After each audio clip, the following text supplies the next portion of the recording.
Good evening, ladies and gentlemen. Welcome to Shaftesbury Avenue. The lyric, make some noise.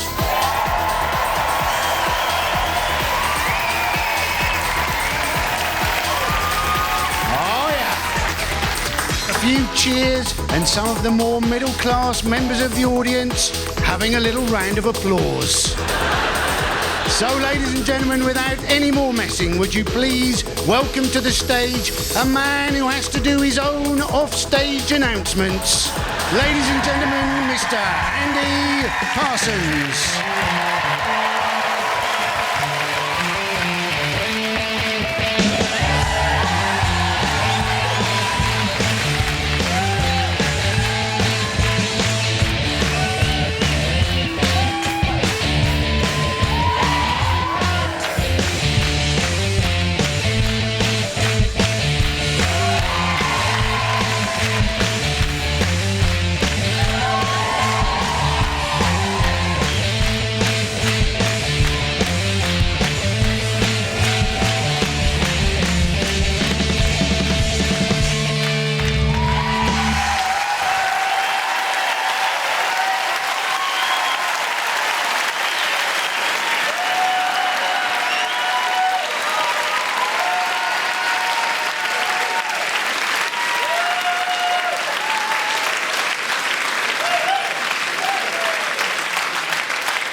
4 hours in makeup.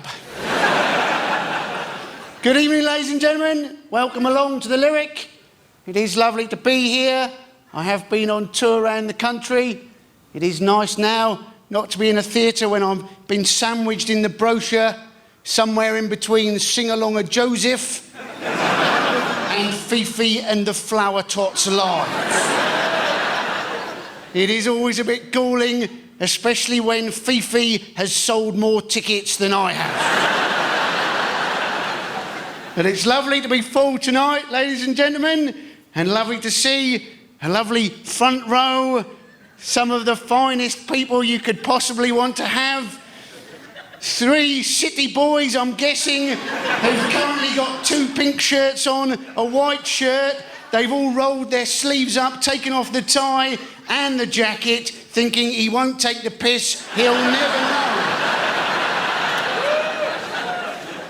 Then it looks very dangerously like we have a little couple here enjoying a little glass of white wine, but in a plastic glass in case it all kicks off later on.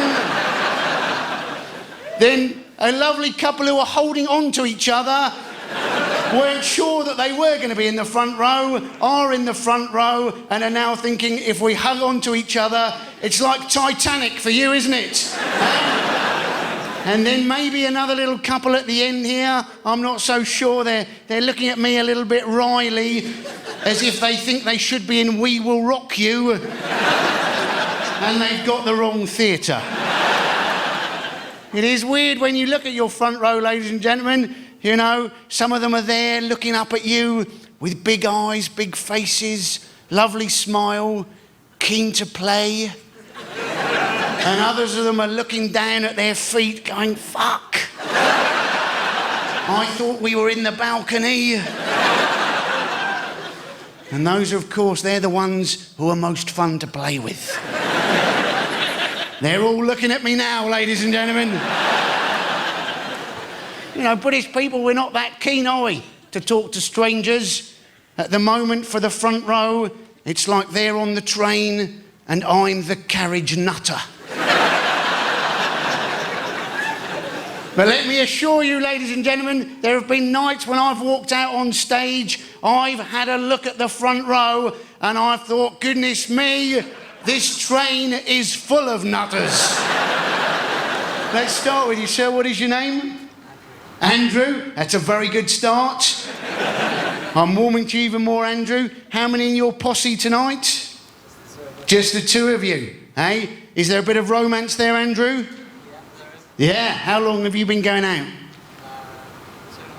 2.5 years. Look at that. One man is excited for you. He used to go out with her 3 years ago. And he's still cheering now. Do you work for a living, Andrew? What do you do? I'm a civil servant. You're a civil servant.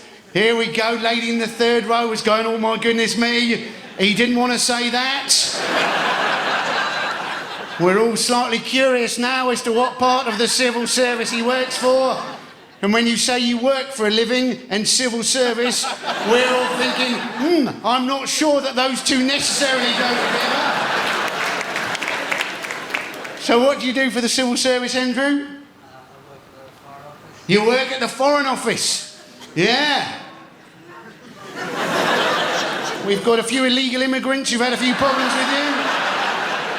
Let's meet your lady. What's your name, madam? Eleanor, welcome along. And what about you, Eleanor? What do you do for a living? I work for Bernardo's charity. You work for Bernardo's, the charity, people who look after kids like who've had a tough time, kids who maybe one shouldn't ever take the piss out of when one had 900 people in an auditorium.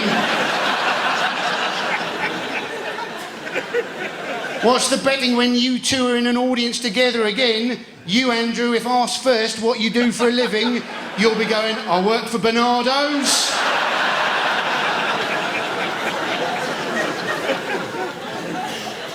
Well, Andrew, I don't know, as part of the Foreign Office, whether you've actually had a chance to tour much around Britain, see too much of the British Isles. Let me tell you, I've spent the last year travelling around the British Isles, and let me tell you, a lot of it is shit. The one advantage that Britain has is that a lot of it does know it's shit. There are very few places in the world where you can wander out on stage and go, hello, you live in a shithole, and get a cheer. You can usually get a second cheer, right? If you mention somewhere nearby to where you're playing and go, yeah, but at least you don't live there. So, lovely to be here in the West End. Anybody in from Croydon? What a shithole that is,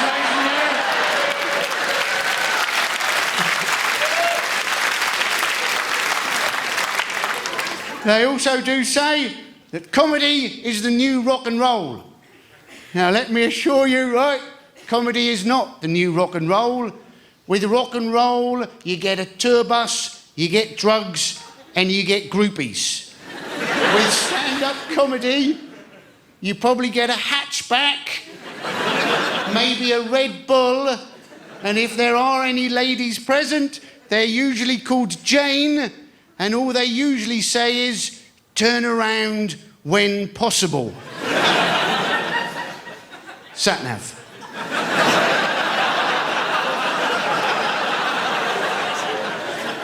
It appears I may be playing to a mixed ability audience tonight. We'll call you audience benchmark, if that's okay. If there are any tricky ones tonight, I'll look at you. If you've got it, we'll move on. He's looking at me. He's got daggers in his eyes going, I've got that one. I've got that one. You may have got it, sir, hey, but listen to how much they love the idea that you're a bit of a thicko.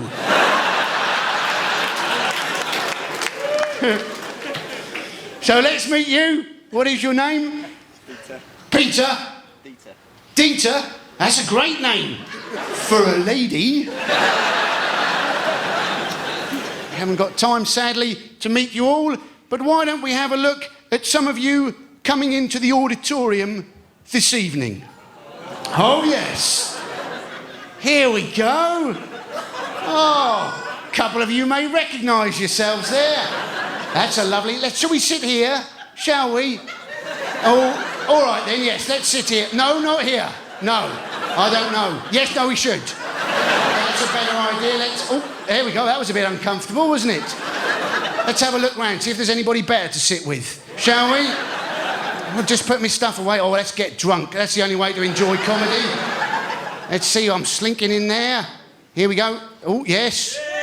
Oh, that's it. Cheer if you recognise yourself. Let's sit down. Oh, hello. Don't look at him. He's horrible. He's horrible, man. Oh no. He's making me all hot and bothered, he is. That's not right, is it? Hello, he's a big lad. Oh, he's a good-looking lad as well. He's seen the poster, he thought, crikey, a bald man, I'm going to go and see him. That is right. I've got my ticket, I'll put that away. Oh, hello, what's behind going on there? Let's have a look, crikey. That could be... Hello. Fuck me, I've got an iPhone. Look at me.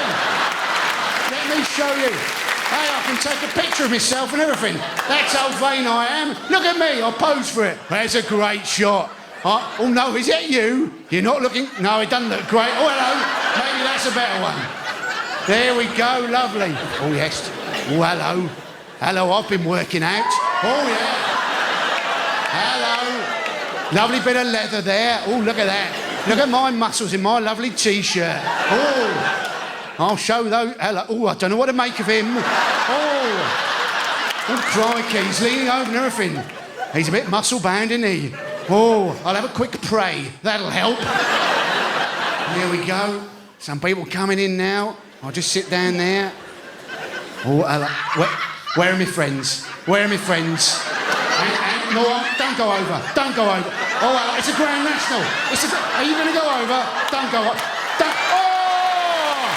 Oh, yes. That is good work. Yeah. You'll need a drink after that, won't you? I bloody well will. That's what I was... Oh, brilliant. There we go.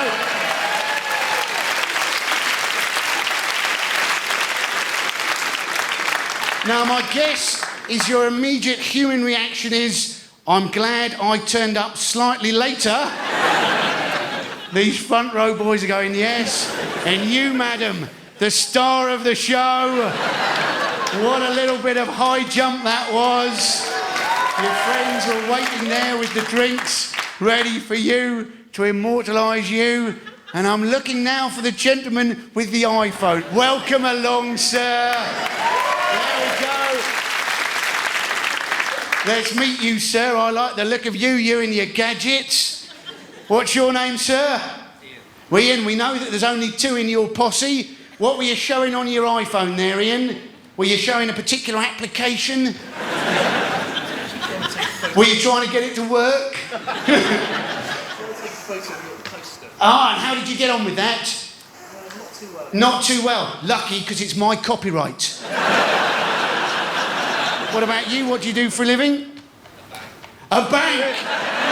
Here we go, ladies and gentlemen. We have one of the few bankers left in our audience. Hey, this government, what are they doing with the banks? They've got this idea for bankers, haven't they, who've lost their jobs. They want to retrain them as teachers, but in half the time it would normally take to train a teacher. Hey, I bet the teachers are happy about that, aren't they? These people were shit at banking. The chances are they'll also be shit at teaching, and they'll be even shitter if they're trained in half the time it would normally take to train them. Why don't we retrain them as bankers? That's what they were shit at.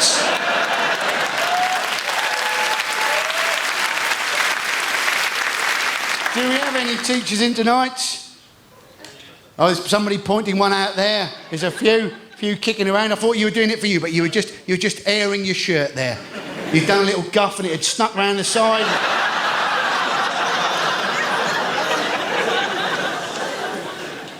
Not that it's cool, I don't want to upset the teachers. Very easy to upset the teachers. You don't have to come up with any newfangled ideas about retraining bankers as teachers. All we need to do to upset a teacher is go, oh, you've got long holidays. They don't like that, do they? And then if you follow that up with and you finish at 3:30, they get livid, don't they? I've got my marking.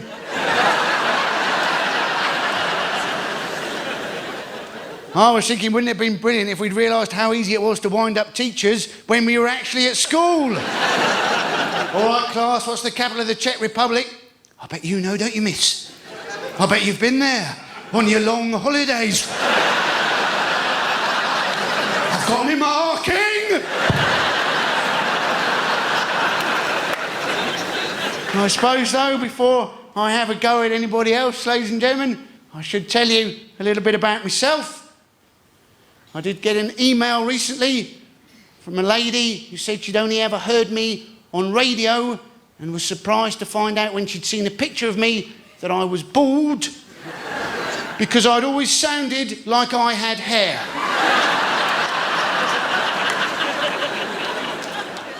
I should also tell you at this point that I do like swearing, and what's more, I think it's clever.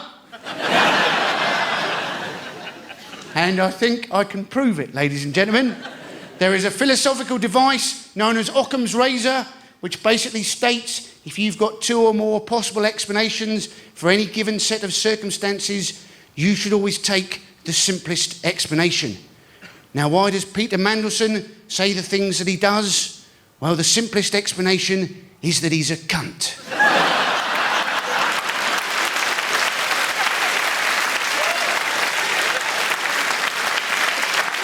Some of you trying to work out quite how clever that is, but you can't deny it is philosophically correct. There is a certain amount of anger at the moment you feel in Britain, particularly towards the economy. We have actually got people campaigning, people protesting. We had the G20 riots. 100 people were arrested, including one for indecent exposure. That is the level of protest in this country. The complete financial meltdown of the capitalist system. Oh, that's a good opportunity to get me cock out.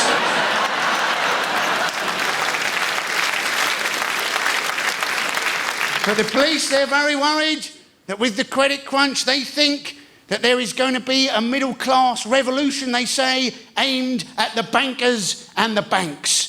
I would love to see what a middle-class revolution looks like, wouldn't you? Instead of them smashing windows, setting fire to cars, maybe setting fire to some tea lights, maybe some heavy tutting, maybe a little stamping of the foot and writing a stiff letter to the authorities. I mean, let's face it, with these bankers, we're quite happy to bail them out, but we're not so happy when our troops need equipment to bail out the troops, are we? Let's face it, if they're going to retrain them as teachers, why not retrain them as soldiers?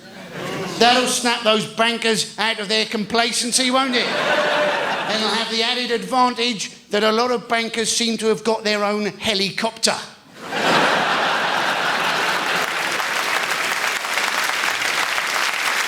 You may have heard, ladies and gentlemen, apparently our frontline troops, they are now being paid less than traffic wardens in this country.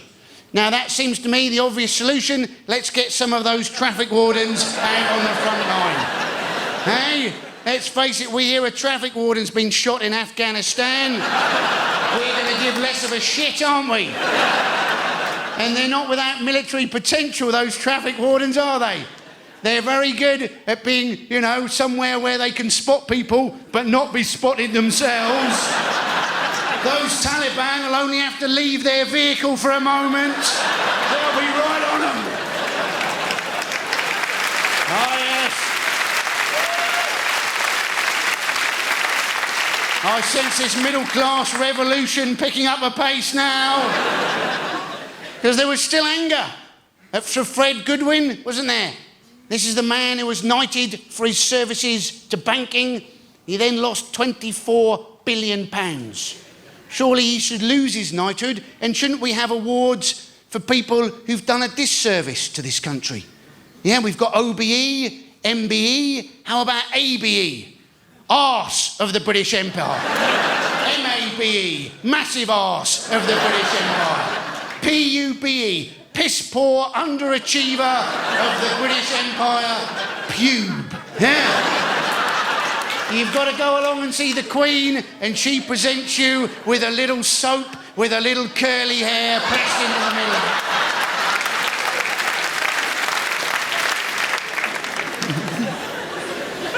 it. Ed Balls, the government minister, he has said that we are in the worst recession for 100 years. He said it's going to affect the political climate for 10 years, He reckons it's like back in the 1930s. That's pretty worrying, isn't it? We'll certainly be checking out who the next Chancellor of Germany is after Angela Merkel. If it's a small bloke with a tash, we'll be on our guard this time. Hitler.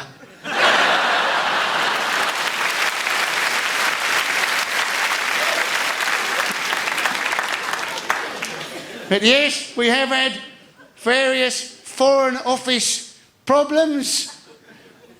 The government's still reeling about Libya and sending al-Megrahi back.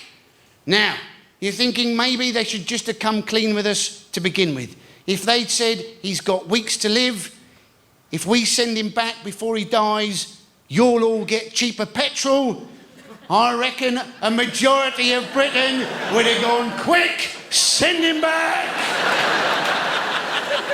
There must be a good chance that al-Megrahi is innocent.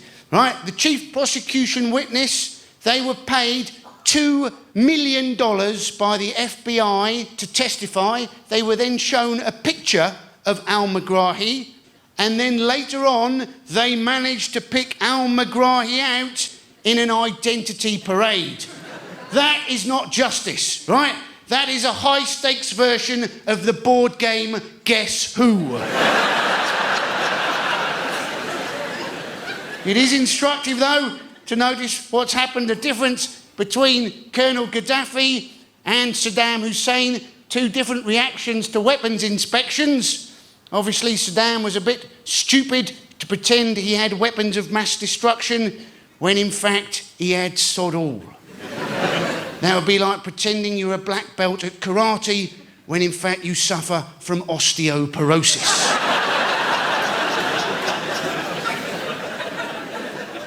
We do have Ahmadinejad back in Iran. Now, the opposition, right, they were going to try, and when he was actually going to make his acceptance speech for president, they were going to try and down the national grid so as he couldn't appear on television to make the acceptance speech by everybody turning on all their electrical appliances at the same time. Now, that is a middle-class protest, isn't it? On the dot of 6 p.m, let's all make a cup of tea. People sat there with their Tetleys going, yes, I'm a revolutionary. Barack Obama, he has said, as well as leading the world, he's hoping to encourage the world with renewable energy. He wants to have more wave power and more wind power. But we in Britain, we live on a windy island surrounded by the sea. Surely we should be leading the charge on renewable energy. That way, when we have coastal flooding and shit weather, we at least ourselves can then put the fucking kettle on. What is our response to flooding at the moment? Sandbags. What a shit idea that is, ladies and gentlemen. What good is that going to do? I've often been down the beach, and let me tell you, it hasn't stopped the tide coming in once. Surely we should make bonus kitchen towel. They should make some of our flood defences. What with their super absorbent thirst pockets. Or make them out of hobnobs. Hey, you can soak up a cup of tea with one hobnob. They reckon, though, as global warming kicks in, they reckon that basically we're going to have more extreme weather, including extreme cold. Now, that's not great for Britain. We don't deal well with the cold weather, only have an inch of snow. Usually all our airports close, although the airports in Alaska and Moscow are usually still open. And they say, oh, what we need underground heating for the runways. And you're thinking, heated runways? That has got to be the worst environmental idea ever, and also dangerous. If they're worried about birds now flying up into the engines of planes, think about it. Heated runways, there'll be cats curled up all the way along. So we should meet the lady who's good at the Grand National, the lady who can go over all the chairs without any problem at all, the lady who likes a drink. Welcome along, madam. What's your name? Michelle. Michelle, welcome along, Michelle. You know how the questions go now. We know that you've got 3 in your posse. We know you like a drink. The more, feel free to rope somebody else in as well. Don't just leave it with the ladies there. There's a bloke in as well. Hey, not bad for you. Look at that, Dieter. You and your 2 fucking mates. He's got 3 ladies who are on the piss who've got a few moves. Hey? So where do you work, Michelle?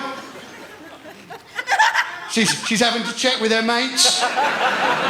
Do you all work together? I'm the new girl, they've been training me, so I don't really know. Oh, they've been training you? So they told you to fuck off, get the drinks in, turn up late, and then clamber over. That is fantastic. I'm desperate to find out what you do now. Not everybody likes. What you do? Well, no, that's fine. We've got a banker in the audience. He'll be first in the Wicker Man. You're fairly safe. I work for the police. You work for the police? Well, honestly, I'm looking forward to seeing you maybe on, police camera action. There's maybe a criminal 4 rows back in an auditorium and you'll be able to sneak up on him. No problems at all. He'll never know you're coming with those dainty moves. And then just before you get to him, there'll be 2 of your mates there. Have a fucking glass of wine. My point, ladies and gentlemen, if you do give a shit about the planet, there are things that you can do. I had a bloke in my front row, I asked him, oh, what do you do? Have you done anything green? And he said, yes, I don't drive. And I said, right, can you drive? And he said, no. Now, I don't think really that is necessarily the most green thing you could probably do. It'd be like going, oh yes, I'll tell you what I do. I always turn the television off at the television. Oh, right. Why is that? I've lost the remote control. But you're thinking, why? Why do people actually not turn the television off at the television? Because once you've finished watching the television, you're getting up anyway, you might as well go and turn it off at the television. And when you're coming back to watch the television, which is easier to find, the remote, which is tiny, or the television, which is massive, and always in exactly the same fucking place as you left it?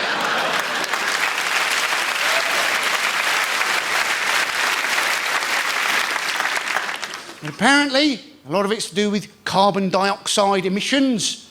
Now, apparently we breathe out more carbon dioxide when we exercise. So that's an argument, isn't it? Against exercise. What are you doing lying on the couch? Saving the planet. We do now have these new energy-saving light bulbs that people have got so cross about that various groups have been complaining, including the Royal National Institute for the Blind. That's how shit these light bulbs are. Even blind people are going, fuck me, I can tell they're crap. But the government's answer, or at least one of their answers, appears to be nuclear power. Now, nuclear waste, that remains radioactive in the ground for 100,000 years. You're thinking, there has to be a better way, although I would like to see that episode of Time Team.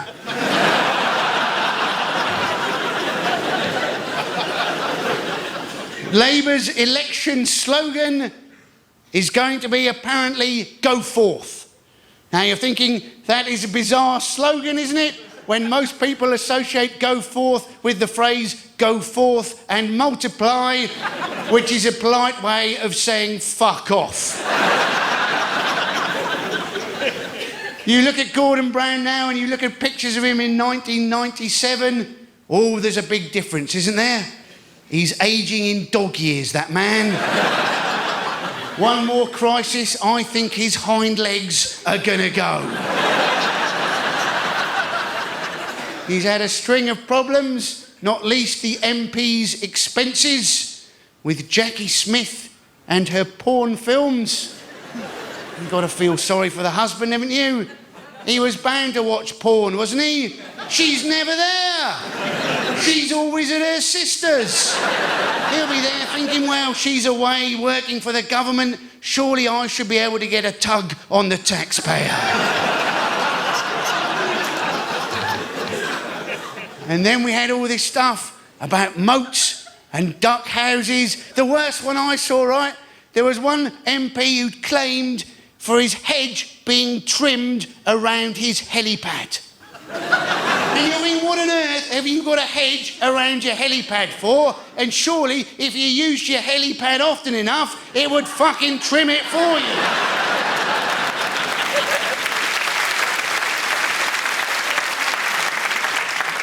But the whole idea, isn't it, of MPs is that they're basically accessible to their constituents. A moat is not really sending out the right idea. David Cameron, he's got this idea that he basically wants the police to take bikes away from yobs for up to a month to teach them a lesson. He's just trying to get his own back, isn't he? The yobs took his bike twice.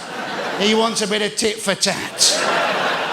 Boris Johnson, he apparently has had his bike nicked 6 times. And you're wondering, has he really had his bike nicked 6 times? Or 6 times has he been so off his tits he hadn't got a clue where he actually left his bike? How on earth did he become Mayor of London? Ken Livingstone, hang your head in shame. You got beaten by a professional idiot, by a man who looks like a cross between a Teletubby and a pregnant mop.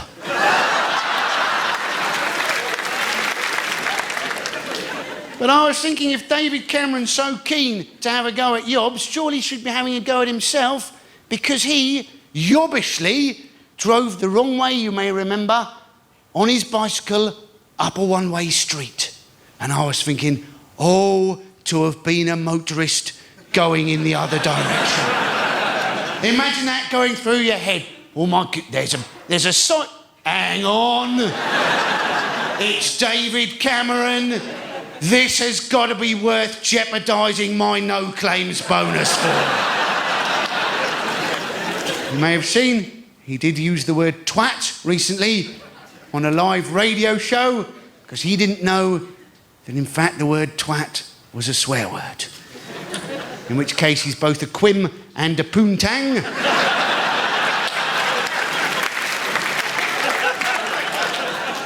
It does mean that if you ever see him during the general election campaign, feel free to go up to him and go, "Oi, twat!" And he shouldn't take any offence whatsoever. There is this new law that Labour wants to bring in where members of the House of Lords might be able to revert to being MPs. Now, Cameron is opposing this, supposedly to stop Lord Mandelson possibly becoming the leader of the Labour Party. Now you're thinking, that's not going to stop Lord Mandelson, is it? The only way to stop Lord Mandelson, a little bit of garlic and a stake through the heart.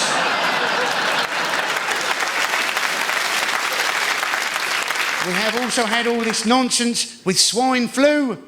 Now, the government have been giving us various advice. The National Childbirth Trust, they've said, don't even think of conceiving when there is swine flu around. So that could be a fairly handy riposte for you if you're in a nightclub, somebody's trying to chat you up that you're not that pleased with. I don't care if you've got a condom, unless you've got Tamiflu, I'm not interested. Not that you necessarily would want to take Tamiflu. It's got a few side effects by all accounts. Side effects that include nausea, vomiting, diarrhoea, headache and stomachache. You're thinking that sounds worse than the swine flu itself. Would you like some Tamiflu? No, I'm poorly enough as it is. If you want to know what the government advice for swine flu is, you've got a leaflet through your door. If you can't be bothered to read, or you struggle with various things of any length, let me give you a summary of basically what it says. It says, don't sneeze on people, don't sneeze on yourself. If you use a tissue, don't lick it. Don't sleep with pigs. It is weird, though, the advice that they give you to cope with various issues. Apparently, the advice is if you're being bitten by a dog, the only way to stop its core muscle spasm, to break that core muscle spasm, is to stick your finger up its arse. And you're thinking, that is advice fraught with danger, isn't it? Because let's face it, you try and do that, then anybody coming across the situation at that point, they're not going to have any sympathy for you, are they? It's not going to be easy, is it? You know, you think you've got the dog biting you to be able to manoeuvre it around so as you can stick your finger up its arse. You're going to have to rely on the good nature of a passerby. That's the definition of a good Samaritan, isn't it? Somebody who's willing to come along and stick their finger up an arse for somebody you don't know. But let's face it, even that's fraught with danger. You wouldn't be keen to do it. You'd be thinking, well, it might stop biting him, but there's every chance it's going to start biting me. And maybe even worse than that. Maybe it just doesn't stop biting him, and then you've got your hand up a dog's arse for no reason whatsoever. And then you're thinking, crikey, I hope the bloke I'm trying to help, I hope he knows the advice is you've got to stick your hand up a dog's arse. Otherwise, he's going to be there, oh my goodness me, what the hell are you doing? Stop putting your finger up that dog's arse. I'm being bitten. This is no time to take advantage of its arse.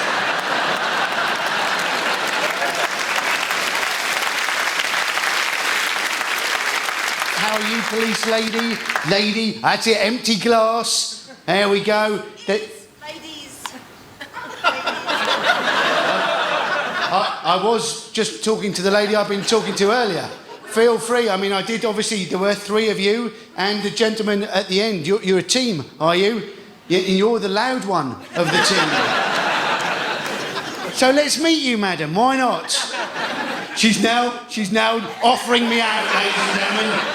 This could be the end of the show to end all shows. This could be front page headlines. Comic in bust up with super cop. Pissed up super cop fills in head of comic. Even banker upset by carnage on stage. How about Mr. Universe? How are you getting on in the audience there? I can see you. Yeah, that's it. That's it. You should be working for the police force. You already did? Nearly. You nearly did? What happened? Was it just not enough gym work for you? Was that it? The hours were crap. Yeah, oh yeah, they're agreeing with you now. There's not enough time for drinking normally. So what did you decide to do in the end, sir? Drink, just drink. Hey, do you know that lady next to you? That's my mother. It's your mother. She still seemed to be surprised to see you. Was she not expecting to meet up with you tonight? Or have you always been something of a disappointment and she prays to God every time she sees you? Always a devil when he drinks. Oh no, he's got 2 pints. This is going to go tits up. So what is your name, sir? I can't call you Mr. Universe all night. Vincent. Vincent. Welcome along, Vincent. You seem to have an intriguing little accent there, Vincent. Am I right in thinking that you... Where are you from?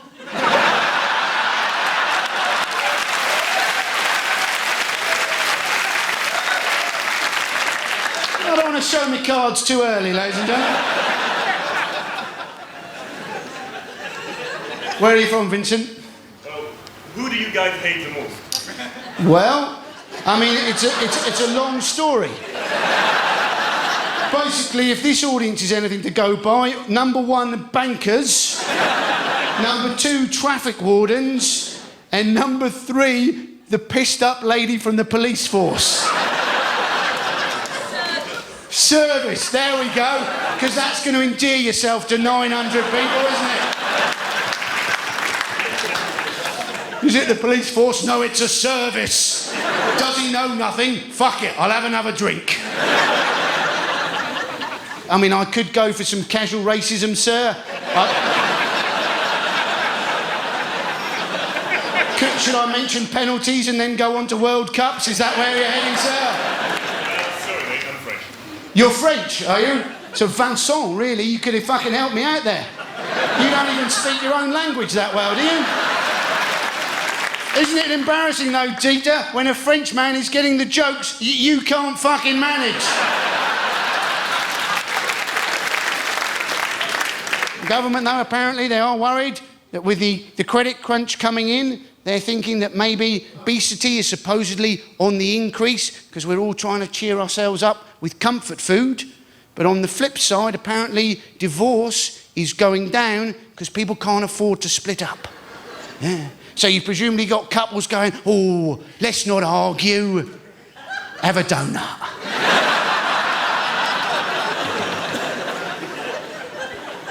Let's face it, the British diet, it's not up to much, is it? I went into a restaurant recently. I said, could I have a baked potato? And the lady behind the counter, she said, would you like chips with that?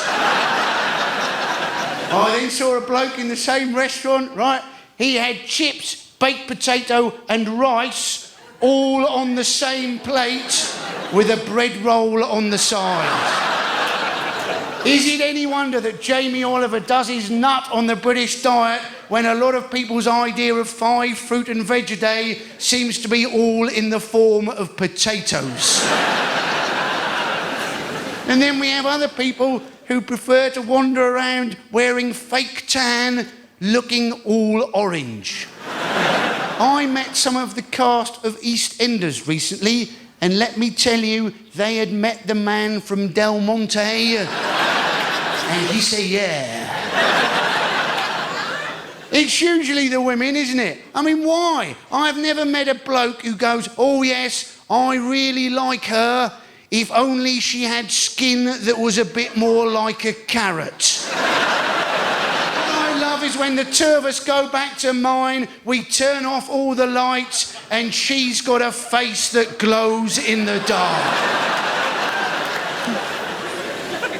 And who is in charge of the way we look in Britain? Trinny and Susanna. What a pair of vapid, supercilious, condescending, superficial, piss-poor excuses for humanity those two fuckers are.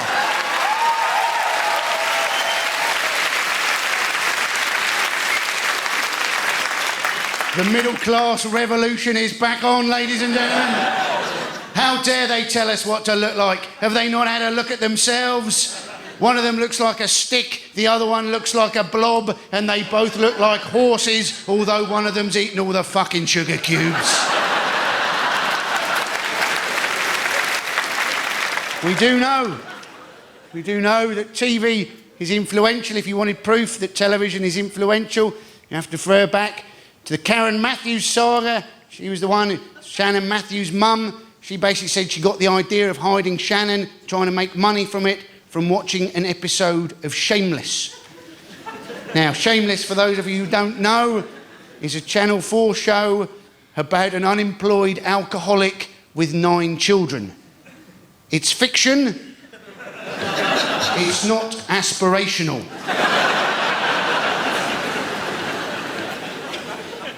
We do have Jordan back on our television screens on ITV2. Now, if you're interested, you can now get a Jordan ironing board cover, which has got a picture of Jordan on it with clothes on, but which, when it gets hot, loses the clothes. I suppose that's one way to get teenage boys to do some ironing. Although you thought it'd be pretty dangerous holding an iron in one hand and your teenage cock in the other.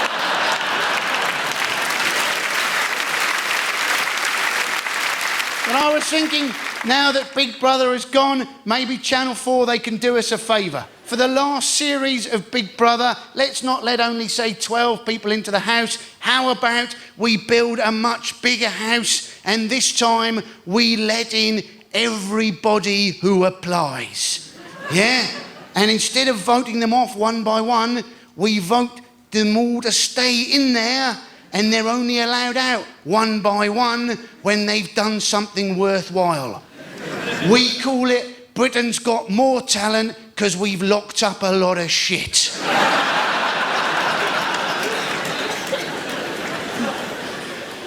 Sadly, TV is not taking as many risks now.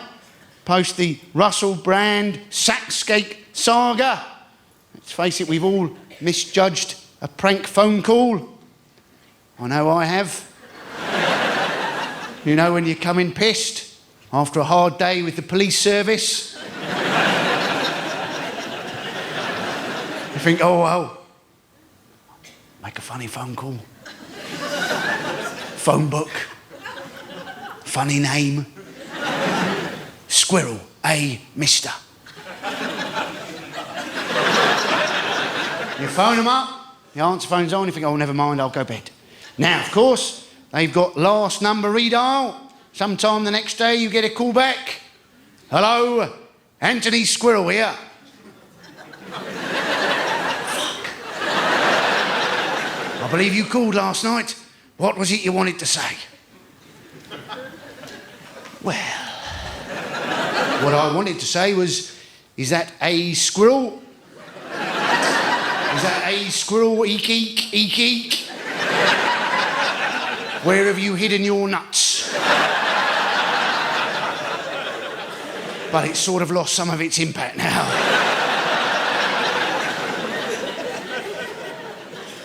We know we have idiots in this country, ladies and gentlemen. If you want proof that we've got idiots in this country, all you need to do now is to go on the motorway when there is an average speed check and watch the number of people who slow down for the first yellow camera, then speed up all the way to the second yellow camera when they slow down all over again, having no clue whatsoever what the word average in fact means. I had a bloke in my audience recently who, when I did that bit of material, turned to his friend and went, oh, that's why I got the 3 points. And you also now, seemingly on a weekly basis, we have people on the front cover of tabloids now. And they've got little complaints, haven't they? There's a picture of their car in a lake going, sat-nav made me drive into a lake. No, it didn't. You drove into the lake because you're an idiot. Sat-nav is a gadget, yeah? You can get European sat-nav now, which will show you how to get to France, but it expects you to catch a fucking ferry.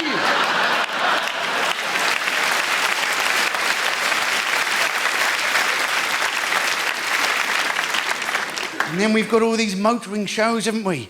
Oh yeah, I'll show you this car. This car's fantastic. It does 200 miles an hour.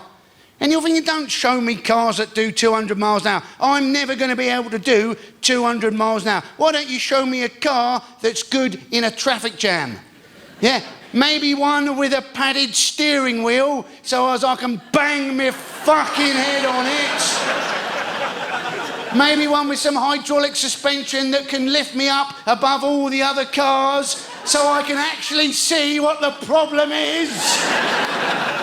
And usually the problem's not even on your carriageway, is it? It's usually on the other carriageway, but it's idiots on your carriageway slowing down to see what's happened on the other carriageway. You're thinking on the traffic news now, they might as well just go, oh, yes, there's been an accident on the A34. It's a good one.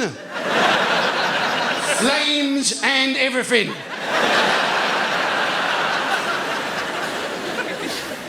Because there are some things on there. Get on your tits, yeah? Some things that make you vexed, irate, cross, furious, apoplectic. Things that make you so angry that you have to check the Roget's thesaurus to find out quite how angry you are. I was thinking, Roger, he must have been an interesting bloke to meet, mustn't he? Hello, my name is Mr. Roger. I have written a book. Well, I say a book, a tome, a volume, a magnum opus. In this book, there are contained lots of words with similar meanings. Alternatives, substitute, proxies, others. It has taken me a very long time, as in ages, yonks, eternity. Oh, Mr. Roger, how interesting, as in not interesting, dull, tedious, fuck off.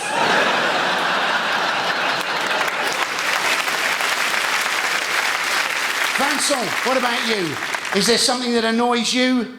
Something that really gets you cross? I know there was. What is it, Vincent? People abusing benefits. People who abuse benefits.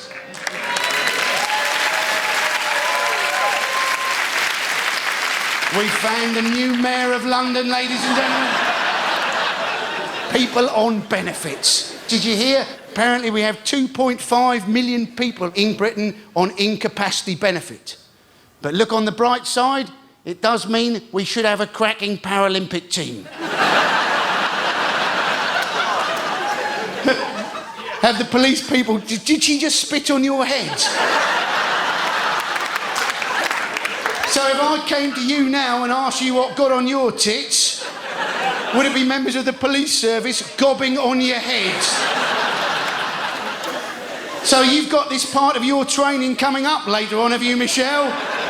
You're the novice at the moment. You're safe, sir. She's got no idea how to gob on your head. She's learning that next week. I can only apologise to you, sir. There you are in your England shirt. You thought you might be the hooligan, but no, the hooligan is in fact behind you.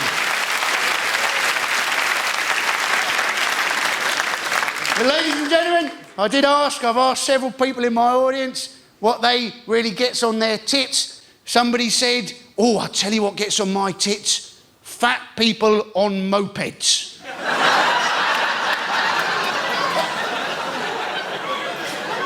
I thought that came out of the blue. And I said, why? And he went, they don't look right. But let me tell you, right? Let me tell you what really gets on my tits. People who drive in the middle lane of motorways. Oh!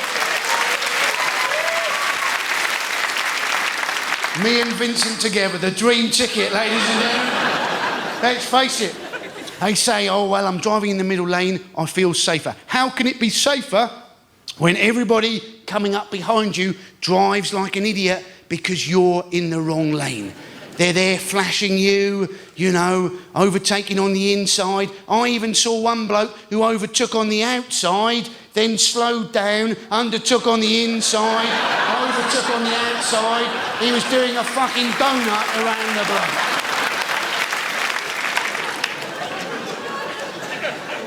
And then recently I actually caught myself. I was being driven back by another comic and we're in the middle lane. I went to him, what on earth are you driving in the middle lane for? And a quote, he said, well, if I was to veer, I've got a little bit more leeway. But there was a man arrested by certain sober police people.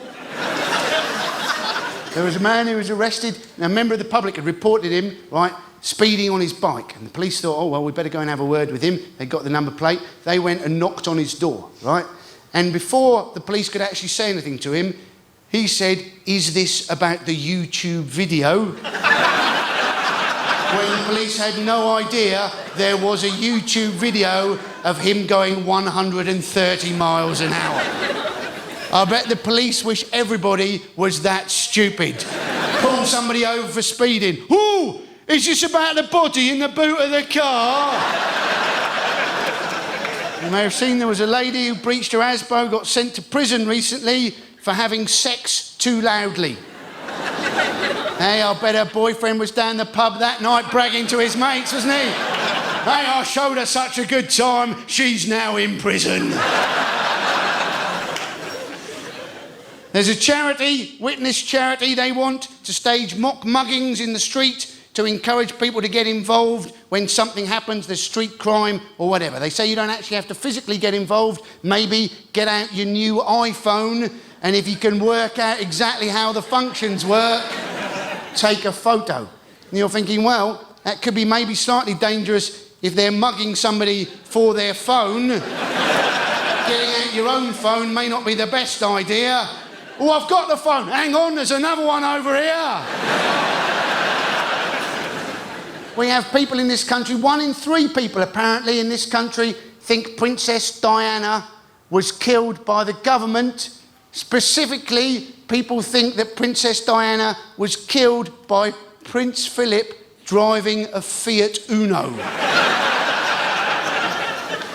People love a conspiracy theory, don't they? And you're thinking, look, this is the government, right, who lost half of our financial details when some data disks went missing. This is the government who hasn't got a clue how many people are coming in and out of the country. This is the government whose top spy, his security was compromised when his wife showed his cover by printing a picture of him on Facebook.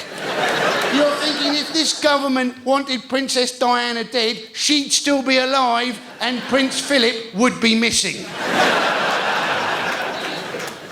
And why don't they have any idea of how many people are coming in and out of the country? You're thinking, we always have to queue up at passport control. They've got a little barcode on it. They go bip. What the hell does that bip do? I always thought it meant they knew we were coming in and out of the country. Apparently not. Maybe we should all be checking our nectar points next time we go abroad.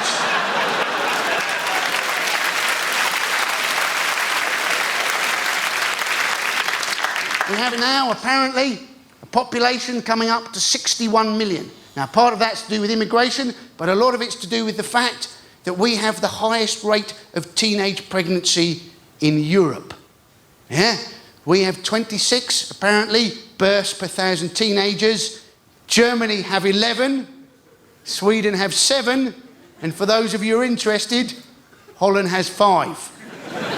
And people go, or the tabloids go, well, the problem with us is, right, what we do is it's all to do with lax morals, permissive welfare state. We sexualise kids too young. And you're thinking, well, you look at these other countries of Europe, do they have less sex education than us? No. They have much more sex education and much more explicit sex education. We're there fanning around showing kids how to put a condom on a banana. Show them a cock and show them how to put a condom on a cock. You know how stupid some kids are. Likewise, people from continental Europe, they're supposedly much happier about their bodies than we are. That's why they're always quite happy to get their clothes off, wander around, you know, in the same way that apparently European children, they're not so magnetised by alcohol because they have a little sip when they're young and therefore they're not obsessed with it when they're older. Whereas we sometimes maybe have our first drink around age 13 and then we go fucking mental for about the next 60 years. But you can see why those sort of ideas don't necessarily make it into mainstream British politics. No sane politician in Britain would stand up and go, all my policies, what we need, more kids drinking and more naked adults. We have to put some of our blame on the Victorians. This was some people who were so uptight that in the British Museum, they apparently lopped off all the penises on the Greek statues because they thought it would be offensive to visitors. Yes, exactly. We all like seeing a good penis, madam, don't we? And let's face it, it may not be the most beautiful appendage in the world, but it's got to look better than a broken scrotum. We weren't always so prissy. You know, the ancient Britons, they loved an erect penis. We now have these decency laws. You can't often see an erect penis on the television, but you go down to Dorset, the Cerne Abbas giant, and there you have a huge giant and a chalk outline with a massive engorged love muscle right there. The good people of Dorset, they can't see an engorged cock on their TV screen, but they open their windows and there it is on the hillside every day. We do know what happens to our teenagers is an important topic, right? This government, they've decided they're going to try and inoculate all 12-year-olds against cervical cancer. Now, this has kicked up a storm. A lot of religious groups have said this is going to lead to a shaggers charter. And you think, As if there's going to be 12-year-old girls currently who are going, all right, yeah, I'm not going to have sex because I might get the HPV virus and get cervical cancer.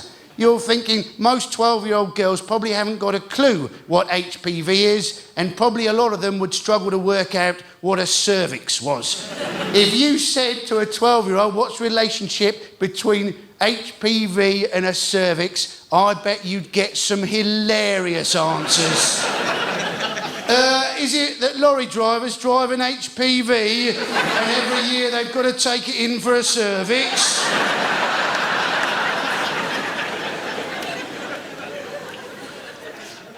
Cancer is a serious topic. According to the government, the things that can increase your chances of getting cancer: smoking, drinking, foods, sex, sunshine. Now, I don't know about you, but I'm thinking I'm a risk category. That is a lot of things I like. Yeah, what a bastard cancer is, ladies and gentlemen. Why couldn't the things that increase your chances of getting cancer be aubergines, horseradish sauce, fisherman's friends and ballet?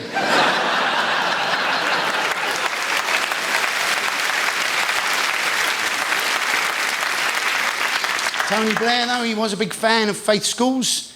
Now, we have 2 schools in the northeast of England, 2 academies. They're run by a bloke called Peter Vardy, second-hand car dealer, multi-millionaire, and they are now teaching creationism to those kids. Creationists, for those of you who don't know, they believe that the Earth is only 6,000 years old, whereas most scientists think the world is in fact 4.5 billion years old. Eh? Pretending that something is much younger than it in fact is. Typical fucking car dealer.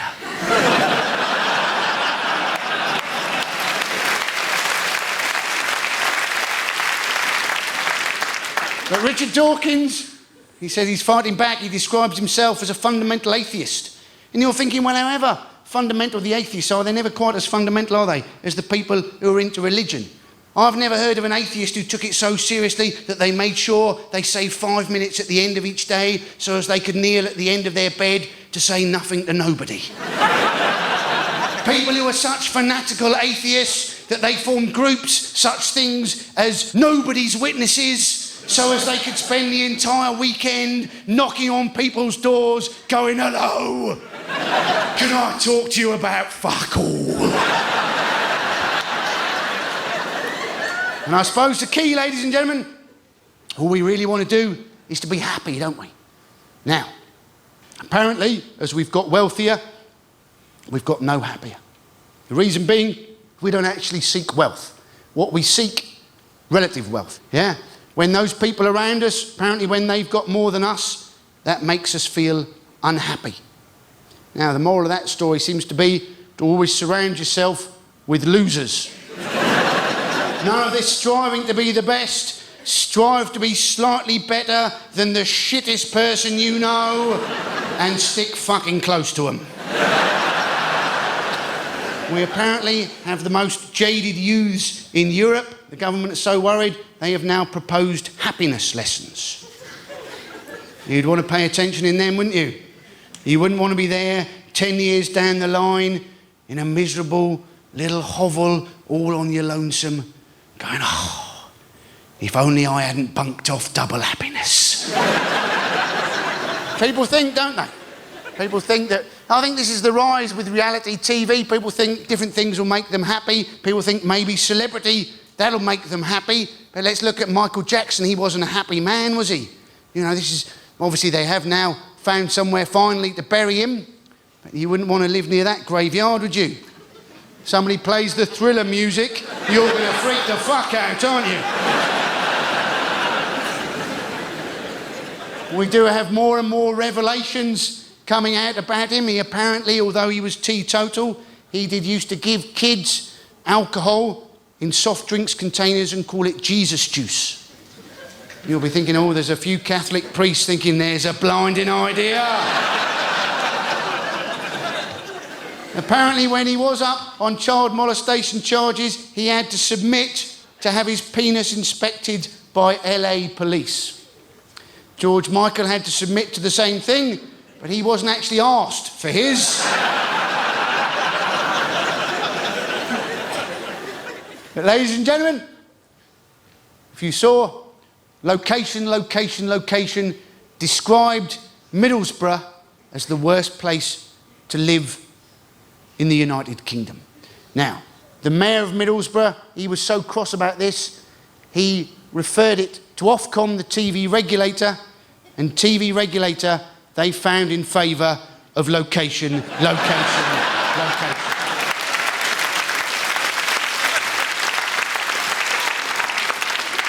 Certainly, if we think of various places around the world, we get different ideas. In Paris, they have an urban beach.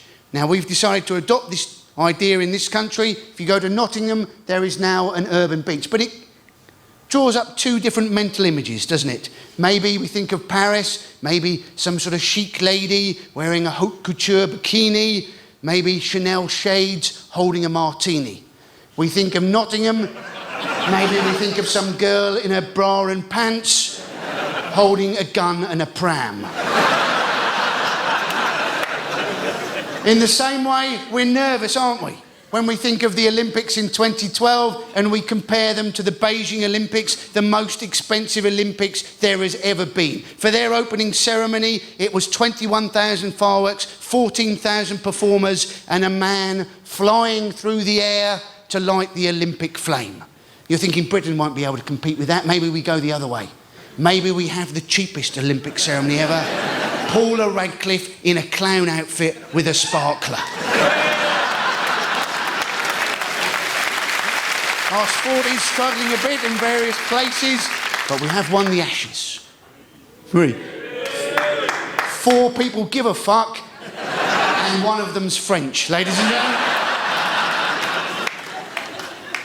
But Test cricket is dying around the world, but not in Britain. There's nothing we like more than getting dressed up in a silly costume and getting pissed off our tits from 10:30 in the morning.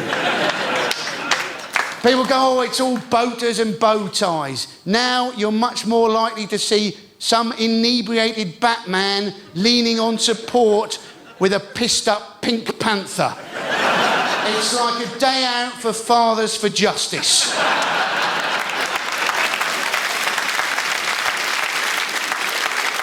I suppose we should also look on the bright side, right?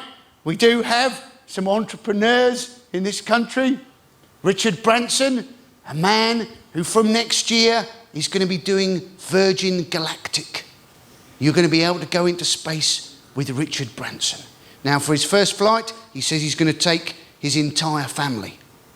Now, given his success with his ballooning, you're thinking that's quite a risk, isn't it?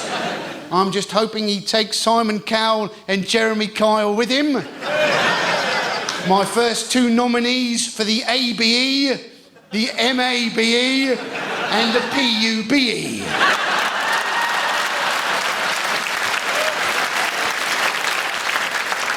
But we do have, if you didn't know, a National Space Agency in Leicester. Now, I've never been, because I assumed it was going to be shit.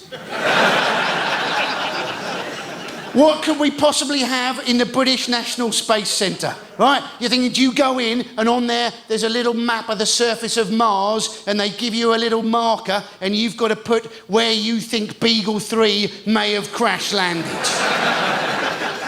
They say, oh, we've got a planetarium as well. And you're thinking, well, that's probably shit as well. Probably all they've got is a big ceiling, some bloke with a torch and a colander, you know?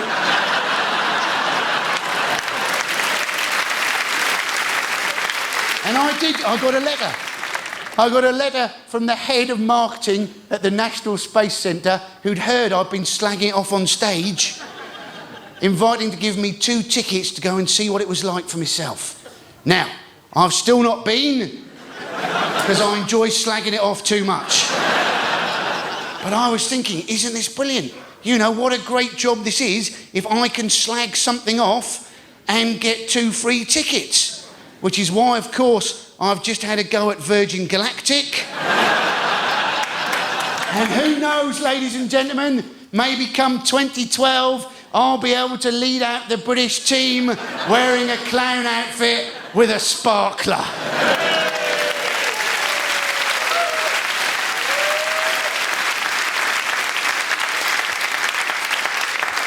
But it is weird what we in Britain think of Britain. You may remember we had a BBC poll not so long ago where we got to vote for our 100 favourite Britons of all time. Now, let me refresh your memory on who we voted for. Number 47 of the greatest Britons of all time, Boy George. One ahead of Sir Douglas Bader, the World War II flying ace. Now, I'm as much a fan of Karma Chameleon as the next person, but I don't think it was quite as important as the Second World War. Even more bizarre than that, number 17 of the greatest Britons of all time, Michael Crawford. Just ahead of Stephen Hawking, Alexander Fleming and Michael Faraday. It was like the great British public had gone, well, the invention of penicillin, the Big Bang Theory and electricity, not bad. But not quite as good as roller skating underneath the lorry wearing a tank top going, ooh, Betty. At number three, we had Princess Diana. Number 2, Prince Philip and a Fiat Uno. And what was number 1? Churchill. And if you said to a lot of kids these days, who's he? They go, he's a dog who sells car insurance.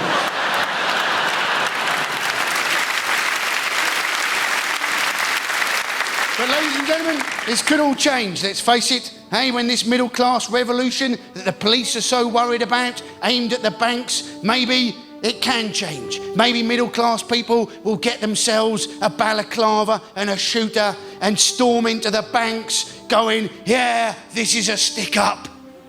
Now give me a mortgage. But we in Britain, we're famous for being apathetic, aren't we? Oh yes, we'll fight them from the beaches. Yeah, we'll fight them from our chairs. We'll fight them from the sofas. Never have so many people given so little about so fucking much. But we should remember there is some corner of a foreign field that is forever Britain.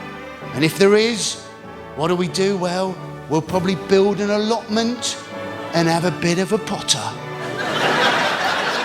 Because all we really give a shit about is tea and beer and chips. And we don't really like anything foreign, although that does include tea and beer and chips.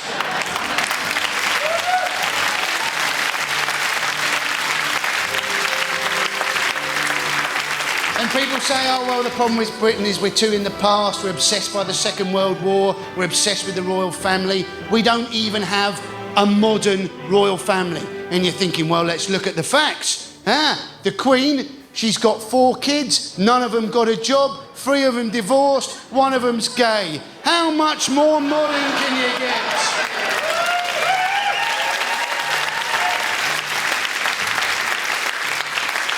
And people go, well, what would you do with the royal family? And I'd say, well, I'd have a presidency, get rid of them. And they say, well, who would you have for president? First up, I'd say, let's have David Attenborough, yeah, before we lose him. Second up, Stephen Fry, right?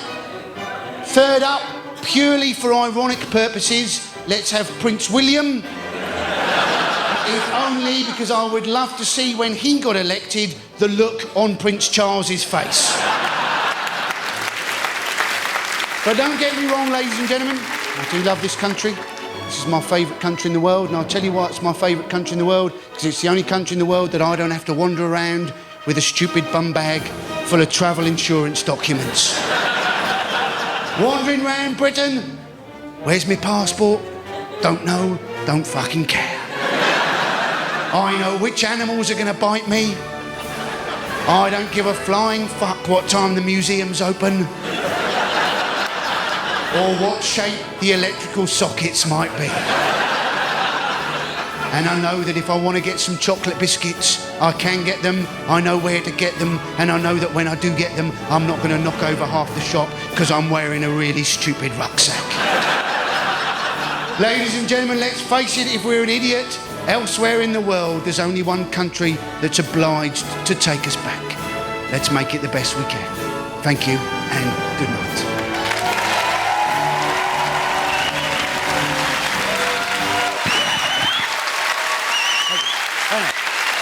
Thank you. Thank you.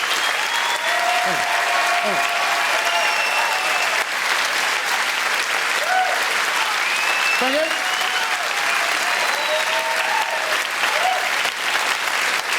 Very much. Amazing what a bit of music can do. Now, of course, a lot of comics would have milked that, ladies and gentlemen. They'd have fucked off there, had a little peek round, come back on, bowed a bit, blown a few kisses, fucked off, had another little peek round, come on, bowed, fucked off again. Fuck that, we're all busy people.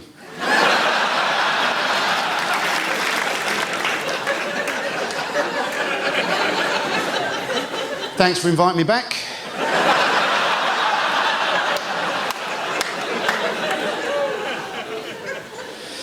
Ladies and gentlemen, you can make a difference. If you want proof that you personally can make a difference, let me refer you to Dorset, Lapland, one of the more disappointing winter theme parks this country had ever seen.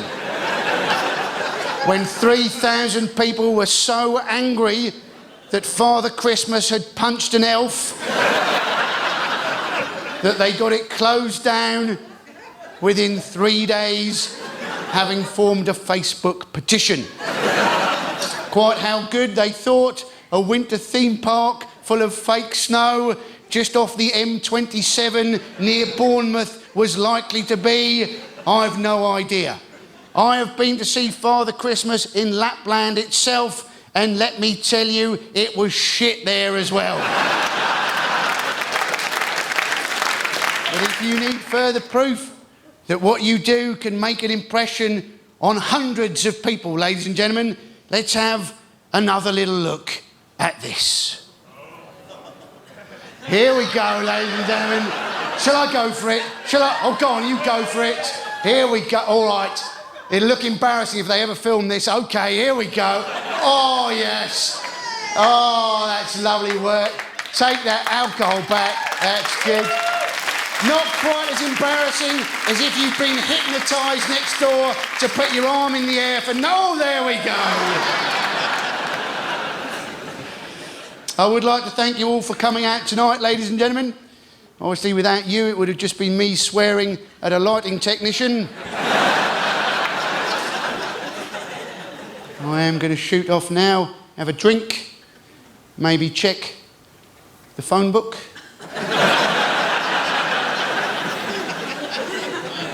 If there is anybody called Anthony Kitten in the audience, I will be speaking to you later.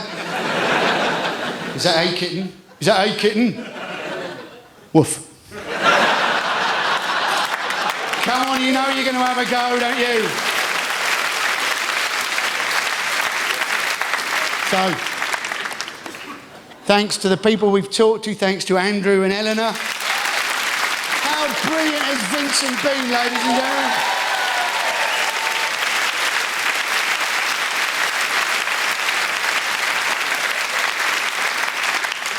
But yes, as I say, I thank you all. It is tricky to know how to say goodbye to people.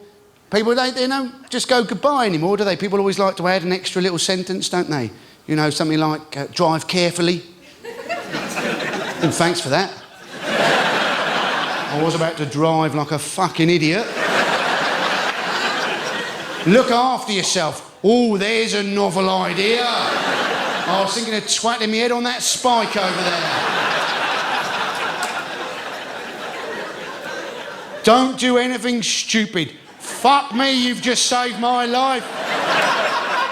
I was about to get really pissed and gob on the person in front of me whilst there's a camera on me. I look forward very much to maybe seeing 3 people in uniform at some later stage. Two in front, having done the drill before. One coming over a fucking obstacle, a little bit slowly behind.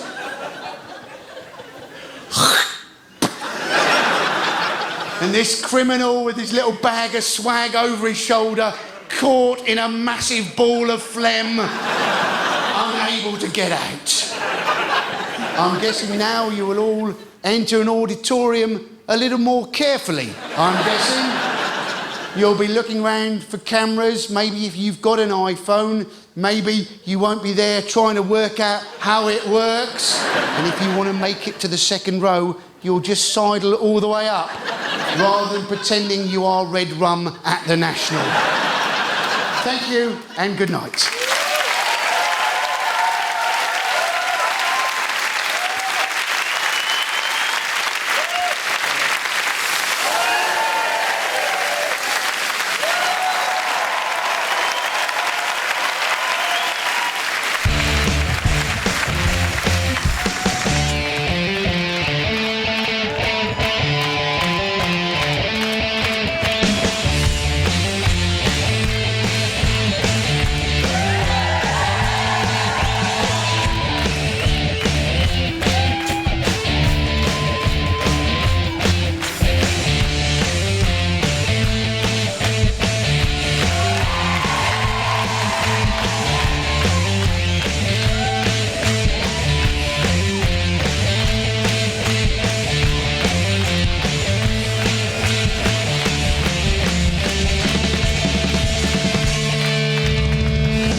Thank you very much. Yes, obviously if you do get a prank phone call tonight, it was the other bloke. But no, I hope you find your mojo. I also hope you all find your special person. Let me tell you a cautionary tale. Bloke from Newcastle, he thought he'd found his special lady. They were having a little drunken snog. And was in the middle of that drunken snog, she bit off half his tongue. Now, obviously, if he'd seen my show, he'd have known what he should have done is stick his finger up her arse.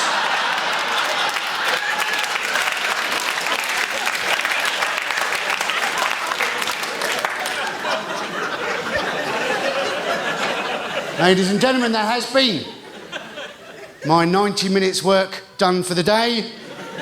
So for those teachers in the audience,